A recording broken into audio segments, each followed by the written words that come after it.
Hi guys, it's April, and I have a review for you. I will do this review the same way I do all of my other reviews. I will have the non-spoilery section up front, followed by the spoiled filled dump that inevitably always happens afterwards. But I will let you know when that transition happens, so if you don't want to spoil yourselves, you don't have to. I received a copy of Night Spinner by Addie Thorley from Netgalley for a free and honest review, and that in no way has persuaded my opinions on this book. In fact, I was all over the place when I was reading this, so I'm just gonna let you know what happened. Night Spinner is the story of Inbesh, who is a ex-warrior who has been wounded both mentally and physically in a massacre at Norin. She is a very rare night spinner who has the ability to take the night and manipulate it to do her will. But now, after this massacre, she has been confined to this monastery and forever now known as Ibanesh the Destroyer, a monster of monsters. This is a Hunchback of Notre Dame inspired story. Instead of your traditional Quasimodo, you have this wounded ex-warrior who's dealing with a lot of fallout and PSD from things that have happened in war. You're also set in this very rich, lush landscape in a completely new world with completely new rules. There's a magic system here that has been very thoroughly set up in some fairly interesting ways. You have people who can spend the night, you have people who can control fire, you have people who can control ice and different elements like that. Though Ibanesh has been confined to this monastery, she gets the opportunity to track down and help capture this notorious criminal who has been plaguing the kingdom and hurting the war efforts. Except nobody can know that Ibanesh is doing this. In Ibanesh's journey to track down this traitor, she starts to learn some things about herself, about her past, about what is going on in this war, and she soon has to make a decision between family, what is right, what is wrong, and the betterment of the kingdom. She is torn between all of these different pieces, and her choices can ultimately affect whether or not her kingdom wins or loses this war. This is a first book in what I believe is going to be a duology, and I have to say, I need to know what happened. I started this book not very sure of what I was getting into, if I really liked what was going on and where it was headed, but by the end of the book, I was invested. There were things going on, both action-wise and politically, that I was truly invested in. Thoroughly created this very rich world with a lot of lore, and the magical system is intriguing enough that I don't fully understand it yet. I want to know more, but at the same time, it's so rich and lush and built out in a way where it's built on faith, and I find that intriguing. She also managed to develop a lot of very deep characters. At the beginning, Ibanesh, I wasn't entirely sure about her. I struggled with the fact that she was supposed to be this battle-hardened warrior, but she was acting very meek and mild. She was invested in the war efforts, but there was a lot of things where she didn't feel like a warrior. She wasn't acting like I expected a warrior to act. But as the series progressed, you started to understand that maybe because of everything that she has gone through and everything that was happening and some other external things that I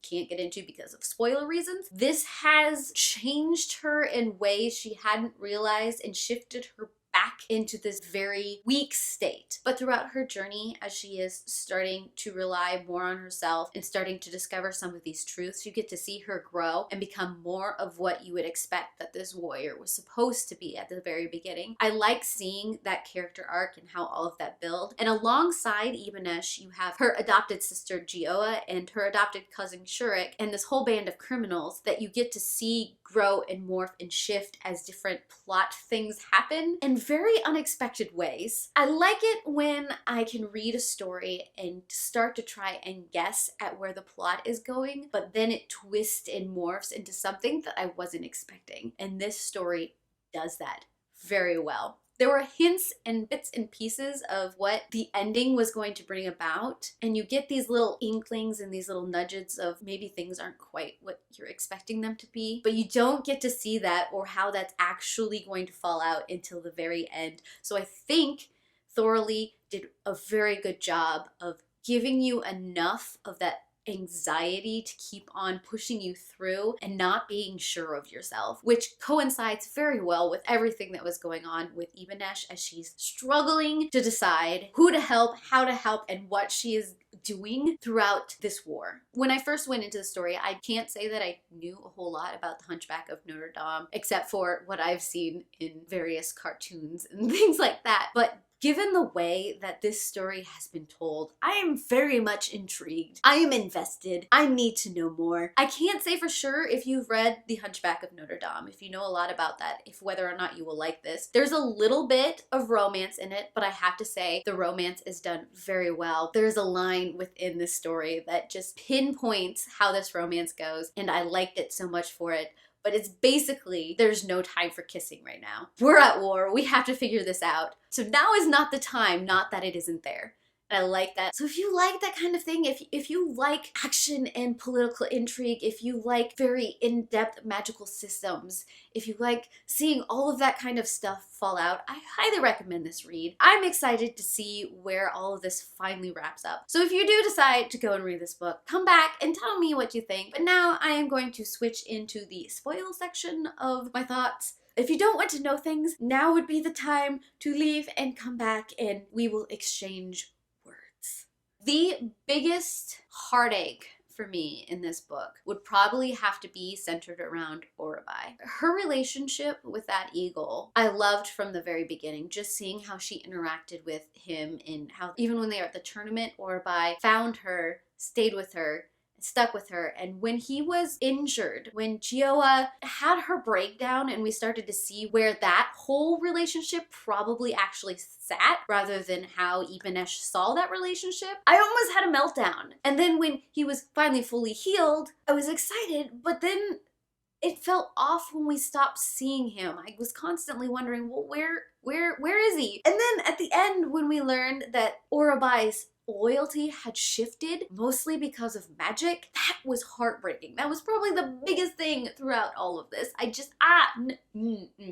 There was a connection there that I'm hoping in the next book things are fixed, because as much as I like the romance between Ibanesh and Shirik and how that sort of developed and you felt that out and finally it culminated in the ending where we're like, yes, we do have this here, but we're not going to play with it yet. It isn't the appropriate time. I liked seeing that, but Orabai, I need to know more about Orabai and if all of that is going to be fixed, because that is the thing. It's sad.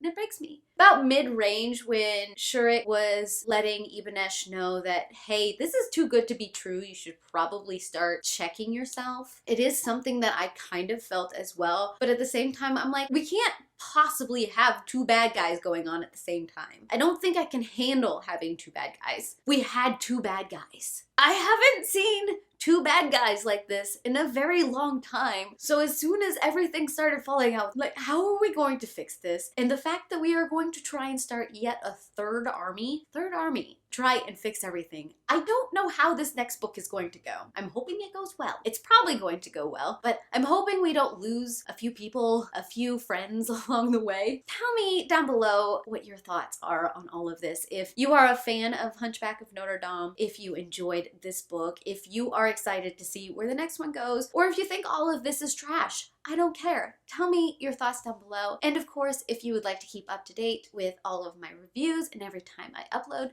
subscribe down below, and I heart your beautiful faces.